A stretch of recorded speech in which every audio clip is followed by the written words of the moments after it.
So it's been 1 year with the iPhone 15 Pro Max. Obviously mine has been well used because the back is cracked, but this iPhone is different than any other iPhone because this is the one that is going to change photography forever.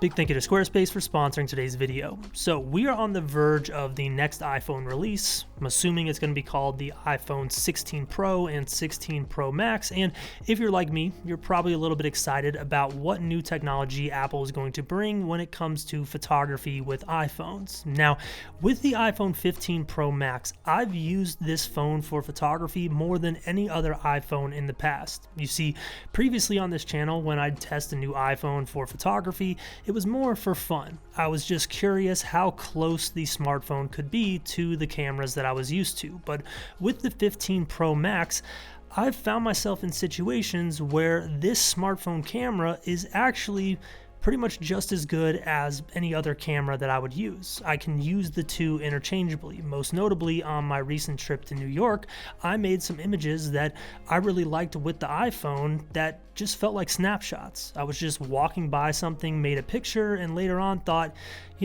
this photo actually looks really good. And this has happened to me repeatedly throughout the last year. I've captured images that felt extremely casual, but paired up nicely with what I would expect from any other camera. And that's what makes this phone so interesting, and it's why I think this is the phone that's going to change the photography landscape quite a bit going into the future. You see, with the iPhone 15 Pro Max and Pro models, if you're a seasoned photographer like me and you know of all the limitations this phone has. Obviously, low light is not the greatest, but it's dramatically improved from iPhones a few years back. We all know that the ultra wide and zoom is not the greatest, but once again is continuing to improve. But the big difference compared to any previous iPhone is the fact that with the native camera, there are times where you can create a stellar professional looking image. Now it's that point right there that is so fascinating for me. We've reached a moment where technology has finally reached a point where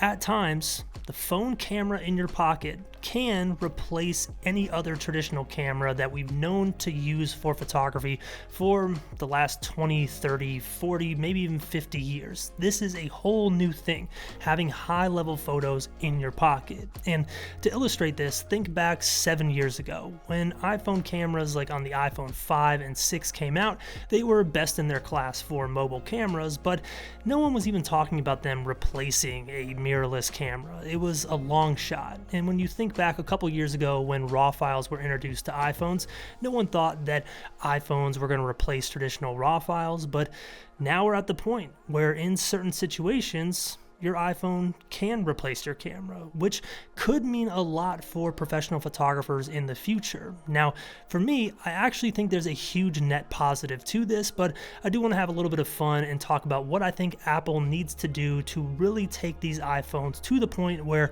cameras are completely extinct. And by talking about that, we're also going to highlight all the reasons why photographers will still need to exist and why you're not going to be replaced by an iPhone anytime soon. Now, before I do that, I briefly want to thank today's sponsor, Squarespace. Now, one cool thing about iPhone cameras continuing to get better for photography is it gives more people the opportunity to express themselves and potentially turn their creativity into money-making opportunities. And no one makes this easier than a website built on Squarespace. My website, evanramp.com, is built on Squarespace, and because of Squarespace, I'm able to do so much with my creative business. One thing is showcase my work with a portfolio. Another is provide value to other photographers with my paid and free products. Things like my free Instagram Reels course are hosted on Squarespace, and I'm able to have clients contact me through a contact page, and I can reach clients through all the marketing tools on Squarespace. And the best part is you need no web design experience to build a website with Squarespace.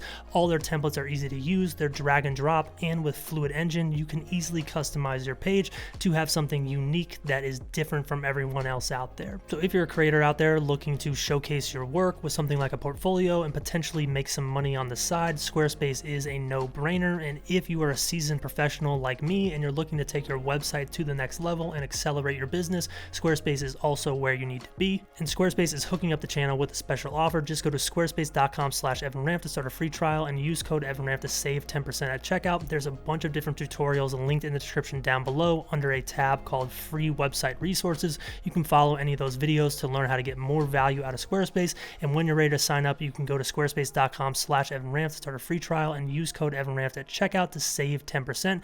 Big shout out to Squarespace for sponsoring today's video. So now, what would it take for an iPhone to completely replace professional cameras? Because like I said, we've got to the point where now in select situations, iPhones do make pictures that look professional. In my opinion, there's 5 main things.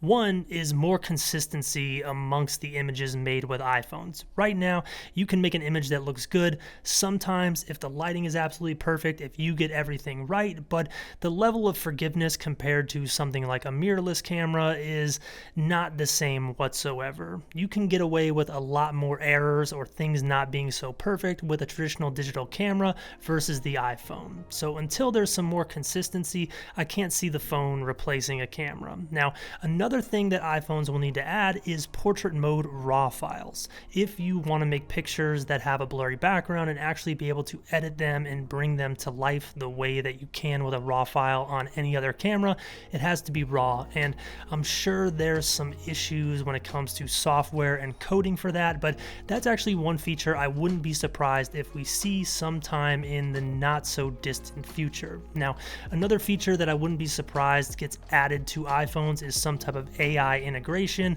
Obviously, a camera isn't going to have this connectivity to the internet, so you're not going to be able to have AI tools integrated into a camera. Maybe you will sometime in the near future, but I think it's going to get to iPhones first, which could in a way, impact how photographers edit photos. Maybe there's going to be some competition with people who understand the AI in iPhones, but that one, I'm not really sure how it's going to work practically. Now, the big changes that iPhones need to make if they were ever to replace photographers is an improvement in the ultra wide as well as the zoom lenses, which for me, I don't think is ever going to happen on a level where it can replace a real camera. Because look at my last video as an example. I took an ultra wide lens up to New York, and the images I made with that ultra wide lens on a camera with all the experience I have in photography feel close to impossible with an iPhone, because there's never going to be that much glass in one of these lenses to allow for the level of quality you get with a traditional lens. Same thing goes for telephoto images.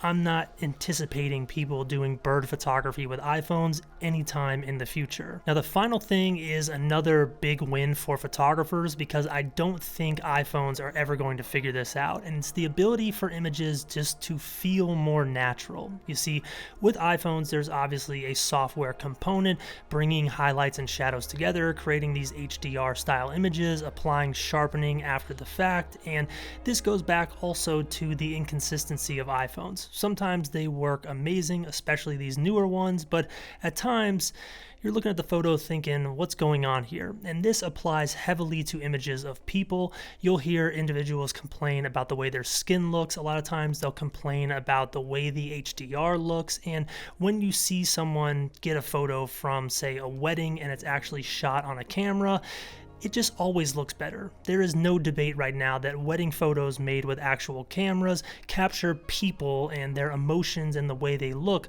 much better than an iPhone. And I'm not exactly sure what causes this, but I also don't see Apple being able to fix it anytime soon because of all the software things that go on with these photos. Now, earlier I did allude to a net positive with iPhones getting better and potentially replacing cameras in certain settings, and I think it has to do with more of photography as a business. With people being able to create images with an iPhone, having a camera or having a fancy lens is going to become less of a qualifier to consider yourself a professional photographer, because everything is going to boil down to skill. It's not going to boil down to your equipment. Whereas in the past, iPhones were limited. You couldn't make amazing pictures with a phone, but going into the future, if technology continues to improve, there are going to be more and more occasions where an iPhone can make beautiful images. And everything as a photographer in those moments will come down to your artistic talent and your creative skill.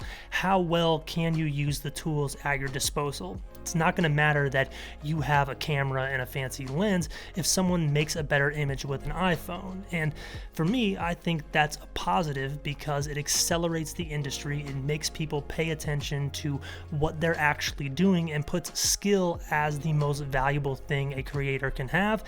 And that's a big win in my opinion. So that might be a little bit controversial for some people, but for me, I think it's kind of cool. And personally, I think this changing of the guard and this changing of what equipment is required to make good photography is great for photography in general, and it's why the iPhone 15 is going to go down as the smartphone camera that changed photography in the long run.